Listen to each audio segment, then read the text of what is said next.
to talk about my cancer that I have. I have stage 4 Hodgkin's lymphoma. So, how it all started was last summer, 2016. I just kept getting a fever every day, and I felt really tired, and my body was aching and everything. So I knew something was wrong because no one gets a fever every day. So September 2016, I went to a primary care practitioner. She was a new doctor for me, and I told her what was going on, and she immediately started sending me for tests, MRI, CT scan. I had a PET scan, everything. So she then, after she got all my blood work back, she recommended that I see an oncologist, which is a doctor who specializes in cancer. So I went to an oncologist in October of 2016, and she ordered up another MRI. I had to get a biopsy because I had several lymph nodes that they saw on MRI that was swollen throughout my body, my neck, by my lungs, my liver, my armpits, and even the groin. So after getting tested up the wazoo, she decided, okay, you have to go for a biopsy. So I got a biopsy in my groin, October 27th, 2016. And November 1st, I went back to the PCP, which is the primary care physician, and she told me that the biopsy came up positive for stage 3 Hodgkin's lymphoma. Now, in order for it to be categorized through stage 3, it has to be above and below your diaphragm. So I had cancerous cells in the neck, and I had some in my abdomen. So maybe a week or two later, I got a bone marrow biopsy. And that's when they stick this needle in your hip bone, and they take out, it's like a biopsy. They take out pieces of bone and some of the liquid that's in between your bone, which is your bone marrow. And that tested positive. So by November 14th, 2016, I went from stage 3 to stage 4 with classical symptoms because it had spread to my bone marrow and my liver and my spleen. So by November 21st, November 22nd, I had my first chemotherapy treatment with ABVD. And that's a combination of 4 different medications, one of which is adriamycin. They call it the red devil. That's what causes the hair to fall out. And it is one of the medications that affects your heart and your lung. Now, meanwhile, before all of that, I also had to get pulmonary examinations to make sure my lungs could handle the chemo. I had to get an examination on my heart, which is ECG, to make sure my heart can handle it, which I did. So, like I said, I started November 22nd. I go bi-weekly, every 2 weeks. And I noticed my hair starting to fall out after maybe the second treatment because I got my hair cut in December. And I just had bald spots. So at first, after my first treatment, which was a couple of days before Thanksgiving, I noticed that my taste buds went away.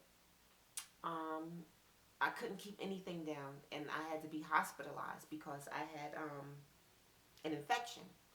See, when you do chemotherapy, it lowers your white blood count. So it's very hard for you to fight off infections. So you can't get an infection. That's why when I go out, a lot of times I wear a mask. Because if I get a cold, man, that's it. I've been hospitalized twice already. Today is February 20th, and I just did my 7th chemo treatment last week, which is the beginning of cycle 5, 6. Wait a minute.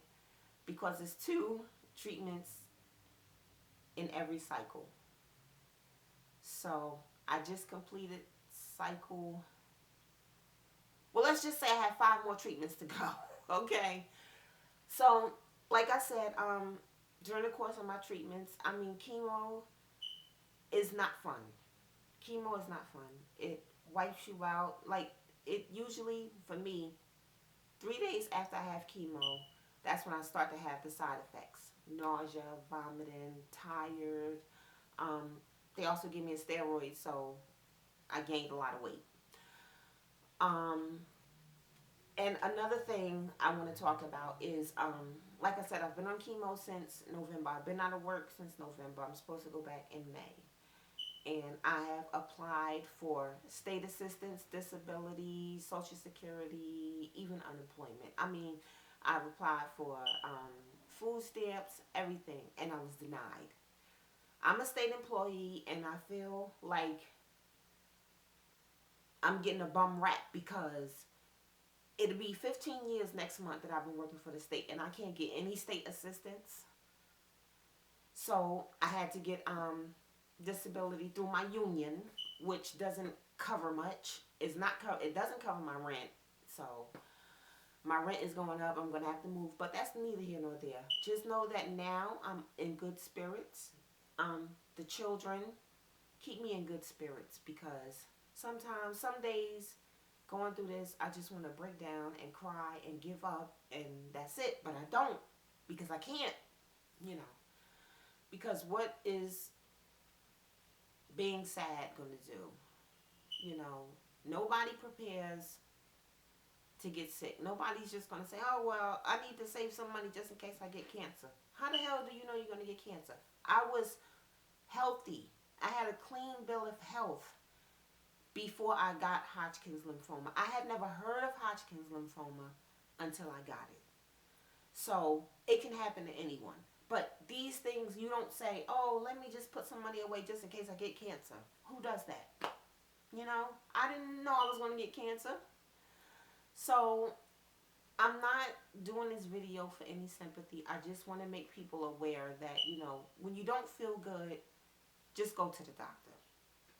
Because Hodgkin's lymphoma is not contagious, but I did read in my research that environmental factors can trigger it. Like if you're exposed to pesticides, cleaning supplies, and all of that, it could trigger it. I guess that's what triggered mine. I don't know. But please do your research because it's 2 types of Hodgkin's. It's Hodgkin's and non-Hodgkin's. I have Hodgkin's. Mine is curable. Non-Hodgkin's is treatable. But, like I said, up until today, you know, I've been going through a lot. I'm still young. I've been going through a lot, but I've been holding pretty good because of the children. And I thank my son for letting me do this video on his channel. Like I said, if you would like to research Hodgkin's lymphoma, do your research. It's not contagious. It's not like any other cancer. Like if you smoke, you can get lung cancer. No, it just happens to you. So be wise. Take care of yourselves. Do your research and go to the doctor because it affects young children and seniors, but it also affects young adults between the ages of 20 and 35. I'm 37, but that's neither here nor there. I love you all. Purple kisses to you all. Peace.